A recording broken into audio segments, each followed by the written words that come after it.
Finalmente, la universidad acogió las jornadas de homenaje a Alfonso Guerra de la Cátedra Rafael Escuredo. En estas intervinieron ponentes expertos en Derecho Constitucional de distintas universidades españolas, miembros del Consejo de Estado y el magistrado emérito del Tribunal Constitucional, Manuel Aragón. Estamos muy satisfechos desde la Cátedra Rafael Escuredo por dedicarle un homenaje a una personalidad política de primer nivel, el parlamentario que ha permanecido más tiempo de la historia constitucional española en el Congreso de los Diputados, 38 años, una persona que ha hecho una importantísima contribución a la redacción de la Constitución vigente y al consenso constitucional, que ha tenido una participación activa importantísima en la construcción del Estado social y de derecho que disfrutamos en España, del Estado autonómico, y que ha sido un personaje que ha conciliado la política con el rigor intelectual, de manera que nos encontramos ante una de las pocas personas en España, en la historia de España, que dedicándose a la política, sin embargo, tiene una dimensión intelectual importante y desde ese sentido ha escrito una serie de libros, ha contribuido a estudios sobre el Estado social muy importantes, preside varias editoriales de primer nivel, y por todo eso la Cátedra Rafael Escuredo consideró que Alfonso Guerra era merecedor de un homenaje académico. El homenaje político ya se lo dieron sus amigos y sus correligionarios en Madrid hace unos meses, y esto es un homenaje estrictamente académico sobre un tema que ha elegido él, la reforma constitucional, que está absolutamente en boga, ¿no? Está en este momento absolutamente abierta y pendiente de las elecciones y de la correlación de fuerzas que salgan, pero que en todo caso a mí me parece, como constitucionalista, me parece imprescindible, que hay que abordarla de manera urgente, la reforma constitucional, porque el Estado está en una serie de fallas, una serie de disfunciones, aparte del problema catalán, naturalmente, que es necesario abordar, ¿no? Vamos a hacer un chequeo general a la Constitución, de manera que vamos a examinar, empezando por los derechos fundamentales, que están al principio, y terminando por la propia reforma, los mecanismos de reforma constitucional, y vamos a ver cómo han evolucionado durante estos 38 años o 36 años de vigencia de la Constitución, cómo han evolucionado y qué cosas habría que suprimir, qué cosas habría que cambiar y qué cosas habría que incorporar. Por ejemplo, como derecho fundamental, el derecho a la vivienda, digamos, por poner un ejemplo, y corregir el Senado, por poner otro ejemplo, que nos sirve a los fines que la Constitución le encomendaba, que es la articulación territorial del Estado. Y bien, y habrá que dar una respuesta al desafío catalán en los términos posibles dentro de una Constitución democrática que trate de preservar la igualdad de todos los territorios y a la vez conseguir un conjunto de peculiaridades y hechos diferenciales que pudieran satisfacer a la mayoría de los ciudadanos de Cataluña para quedarse en un proyecto común que es España, ¿no? Claro, es uno de los temas abiertos porque las diputaciones son unas instituciones que representaban al Estado en la provincia. En el momento que se construye un Estado territorializado sobre comunidades autónomas, pues las diputaciones pierden mucho del sentido que tenían inicialmente, ¿no? Eso es cierto. Entonces, pues vamos a ver, eso se ha discutido desde la propia reforma del Estatuto de Andalucía, ya se discutió la vigencia de las diputaciones, los catalanes las intentaron suprimir y cambiarlas por veguerías, es decir, es una institución que está en discusión porque aunque sus defensores aducen que cumple, y seguramente es así, un importante papel en la atención y en el sostén de los pequeños municipios, pero lo cierto es que desde el punto de vista territorial ahora mismo es una interposición entre el Estado y la comunidad autónoma que ha perdido buena parte de su sentido, ¿no? Pero en fin, todo eso se discutirá, claro que sí.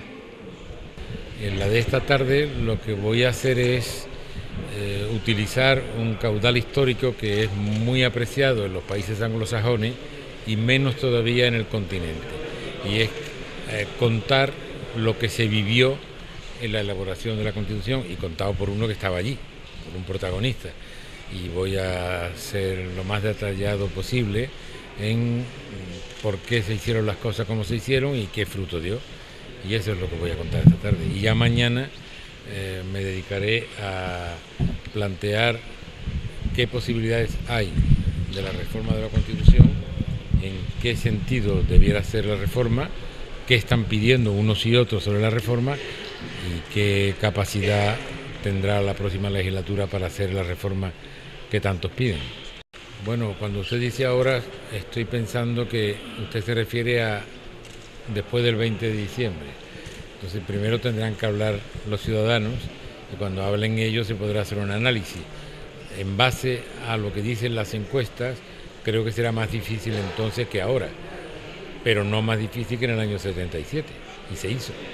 Yo creo que cuando se ha hecho la elección, se ha hecho con la intención de que aparezca la sociedad como un partido que quiere abrirse y que no tiene problema de llevar en sus listas gente que no son del partido. Ahora bien, han elegido a una persona que se había distinguido por un ataque bastante duro contra los militantes socialistas y normalmente, no podía ser de otra manera, las consecuencias ha sido un malestar grande entre muchos militantes. Y la vida es así, cuando uno toma una decisión sabe que hay consecuencias positivas y negativas. Los que lo han tomado tendrán que saber si les ha resultado rentable o no. Mire, yo he recibido muchísimas veces la pregunta de ¿hay que reformar la Constitución? Y siempre he añadido, hombre, dime para qué quieres reformarla, qué quieres poner y qué quieres quitar, porque en principio hay que reformar por reformar, no. Hay que reformar porque creo que esto debería cambiarse, porque creo que esto debería incluirse, y cuando me dicen qué es lo que quieren incluir o cambiar, entonces tengo opinión sobre si sería yo partidario o no. Las constituciones, con el tiempo, si la sociedad cambia, las constituciones cambian. Pero algunos de los argumentos que se dan para pedir la modificación o la reforma no tiene mucho sentido. Por ejemplo, yo he oído decir, pero ¿cómo no va a cambiar la Constitución si el 50% de la población no la votó por edad? Bueno, en Estados Unidos no queda ni uno vivo de cuando se aprobó la Constitución. ¿Qué hacemos? Esas no son razones. Ahora, si examinamos, y es lo que mañana voy a desarrollar, si examinamos en qué cosas uno querría verla modificada, entonces hay razones. Claro, yo tengo 90 artículos que si yo hiciera la Constitución solo yo cambiaría, pero una Constitución no se puede hacer solo, hay que hacerlo con el acuerdo de los demás y tal vez de los 90 que yo querría cambiar, otros dicen, no, estos 40 yo no quiero, otros dicen, estos 20 yo tampoco. Y el consenso es eso, ceda usted un poco, yo cedo también, el otro cede y llegamos a un acuerdo. Por tanto, la pregunta es en el vacío de cambiar por cambiar, no, cambiar por esta razón o por aquella, en esta estoy de acuerdo, en la otra no estoy de acuerdo, pero en fin, hay que intentarlo, yo creo que hay que intentarlo. Precisamente yo soy aficionado a esto de los sondeos antes de que hubiera muy pocos aficionados en España. Yo fundé un instituto de técnicas electorales en 1972, algunos de ustedes no habían nacido, en 1972 y me dijeron que yo estaba loco, que todavía estaba el general vivo y coleando, no tenía ni flebitis. Y entonces, ¿pero dónde vas? Hombre, hay que prepararse. Entonces yo, un poco aficionado soy a esto. Y los sondeos son sondeos, es un retrato de un día, que además a veces no está muy bien hecho. En España, hoy se hacen, la mayoría de los sondeos se hacen mal. ¿Por qué se hacen mal? Porque no se hacen los domicilios, se hace por teléfono. Y eso no puede ser.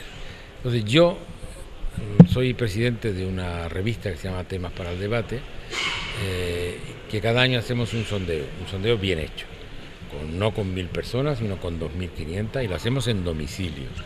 Luego rastreamos, inspeccionamos los posibles defectos y cuando encontramos defectos a todo ese equipo le repetimos el sondeo, o sea, se hace bien. Ahora estamos en trance de mirar las tablas para publicar a fin de mes este sondeo. Y yo le digo que lo que están dando algunos sondeos no va a ocurrir.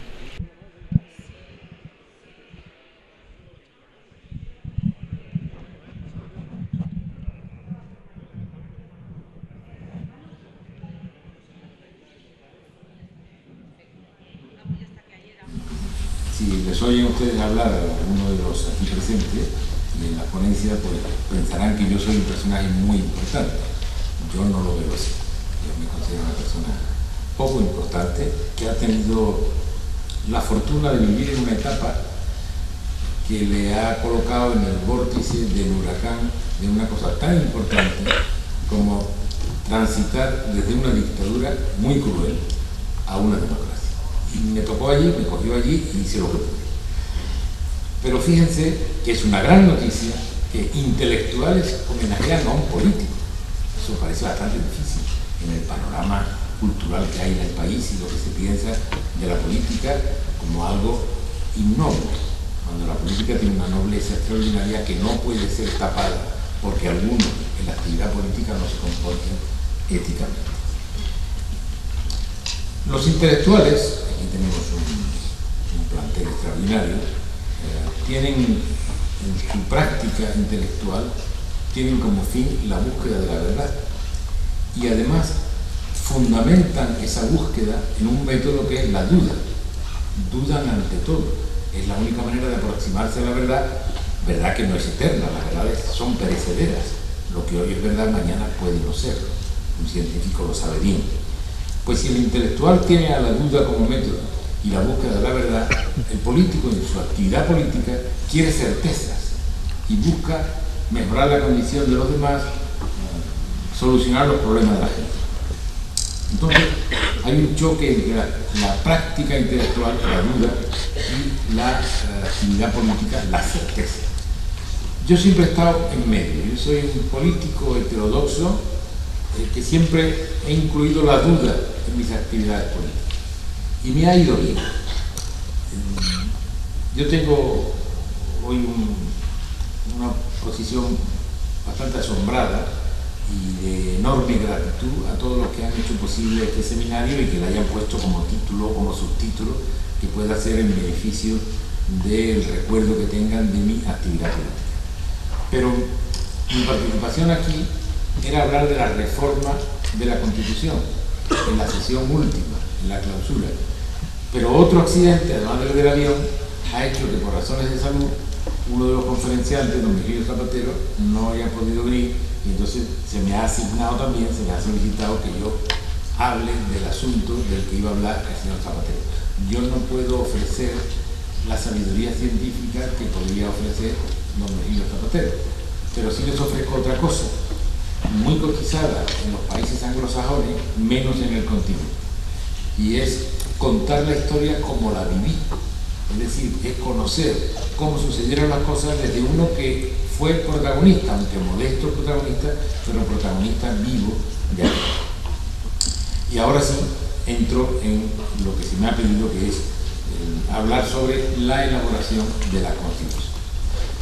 Ustedes saben, si no lo saben, me doy yo mi opinión, que es una opinión basada en el conocimiento científico, que una Constitución es una ley, no es nada más que una ley. Pero tiene tres características muy importantes. Es una ley que es prevalente sobre todas las leyes, que está por encima de todas las leyes. Un precepto de una ley ordinaria o una ley orgánica que esté en contra de lo que marca la Constitución es nulo de pleno derecho. Por tanto, es una ley muy importante. Es ley de leyes. Además, debe estar basada en el principio liberal, la división de poderes, enunciada por Montesquieu, y en el principio democrático, la soberanía es del poder, enunciado por Rousseau magistralmente. Pues bien, la Constitución de la que yo les voy a hablar, la de española de 1978, además de estos tres principios, que claro que lo tiene uno más, quizá no sea un principio, sea una característica, y es que esa Constitución de 1978 es el cierre de una guerra civil, de una larga dictadura y de 2 siglos de enfrentamientos. En España, como saben bien, en el siglo XVI era la potencia más importante del mundo, pero desde el XVI empieza su decadencia y termina en un siglo XIX lleno de asonadas, golpes militares, guerras civiles, y se pierde toda la capacidad que España tenía como país, hasta que en el año 77-78, con la Constitución, España endereza su camino y empieza a caminar hacia arriba. Si ustedes estudian el constitucionalismo español, verán que es casi un tópico para los expertos decir que ese constitucionalismo, esa historia constitucional de España, se caracteriza por tener un movimiento pendular. Se hacían unas constituciones muy conservadoras o unas constituciones muy progresistas avanzadas a su tiempo, y duraban poco. Bien, es verdad que haciendo el cómputo, más constituciones conservadoras que progresistas, pero todas duraban poco porque no respondían a el germen de veracidad que debe tener una constitución, responder a las distintas sensibilidades que pueblan un país. Ese carácter compulsivo de la historia constitucional es la que explica que haya habido tantos pronunciamientos, golpes militares, asonadas, insurrecciones, guerras civiles, que encuentra su origen precisamente en que no había habido la capacidad de elaborar una constitución que pudiera, por su origen, por cómo se hace, por su generalizada aceptación, por el apoyo que tenga, por el entronque en la realidad, que pudiera responder a los problemas y a las inquietudes de la inmensa mayoría de la sociedad del momento. Por no conseguir ni en su origen, ni por la aceptación, ni por el entronque con la realidad, por no conseguir comunicarse con los ciudadanos del momento, no han gozado de la estabilidad que todo sistema político exige para consolidarse. La virtualidad de la Constitución del 78, más allá de sus preceptos, la virtualidad principal es que rompe ese círculo del movimiento pendular, porque descansa en su origen como en su contenido, descansa en la mayoría.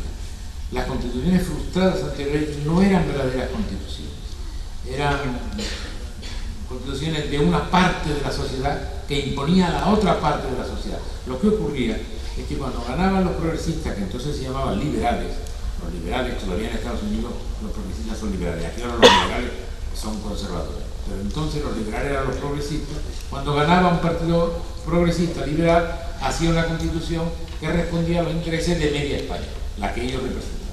Cuando después ganaban los conservadores, abolían la constitución anterior y hacían una para la media España que ellos representaban. Y eso se producía con muy poca diferencia de tiempo, se hacía con frecuencia. Las constituciones duraban muy poco. Esta constitución del 78 no se hace de unos españoles contra otros, sino que se hace intentando agrupar las sensibilidades de todos los españoles para que todos quepan en él. Había habido en la historia de la Constitución española 3 constituciones que sí lograron la sensibilización general, pero que no tuvieron futuro. La primera, la de 1812, que el rey se niega a firmar. Después la federal de 1873, que es cuando entra el general Pavía en el Congreso. Y por fin la de 1931 de la Segunda República, una constitución moderna, bien elaborada, con conceptos muy avanzados para su época, pero que, como todos sabemos, a los 5 años hay una sublevación militar, una guerra cruel de 3 años y una dictadura larguísima de 40 años. Por tanto, si observamos la historia constitucional española, vemos que la Constitución del 78 significa que por primera vez hay un proyecto de organización política, social y democrática, y que esta Constitución lleva en vigor 37 años. Es la Constitución democrática más duradera de todas las que han existido en nuestra historia constitucional. Ha permitido gobernar al centro-derecha, a la izquierda, a la derecha, a la izquierda, a la derecha, y en este momento hay elecciones, como saben ustedes, para el día 20 de diciembre, que debemos saber si hay alternancia o no, pero la Constitución la ha permitido, la permite. Claro, los estudiantes no recordarán bien cómo se elabora esta Constitución, y es lo que yo pretendo explicarle a ustedes con el máximo de detalle posible para que tengan conocimiento de todos los hechos que dieron lugar a la elaboración de esta Constitución. El proceso deriva de unas elecciones, las primeras que se celebran después de 49 años, se celebran unas elecciones en 1977. De ahí surgen un grupo de partidos representados en el Congreso, 2 partidos con un número mayor de votos, por tanto de diputados, Unión de Centro Democrático, que no era realmente un partido, sino la llamada a personalidades conservadoras para que ayudaran a la recuperación de la democracia. UCD, que va a obtener el 35% de los votos, Partido Socialista Obrero Español, que tendrá el 30%, y luego partidos ya mucho más pequeños, Partido Comunista, Alianza Popular, que después sería Coalición Popular, Alianza Popular, y después sería Partido Popular, y luego Partido Nacionalista en Cataluña y en el País Vasco, pero siempre con mucho menor. Entonces, las elecciones del 77 ya dan la perspectiva de contar con un instrumento para el cambio de la sociedad española que venía durante 40 años dirigida por un régimen autoritario, totalitario. Se dice que la transición realmente comienza en el momento que hay elecciones libres, en el año 77. Mi punto de vista es un poco diferente. Yo creo que realmente cuando cambia la sociedad española es cuando el Congreso constituido en el 77 decide que es un proceso constituyente. Momento para la despedida de la información semanal de nuestra universidad. El próximo viernes, ya saben, misma hora, mismo sitio. Aquí nos vemos en UAL Conectados.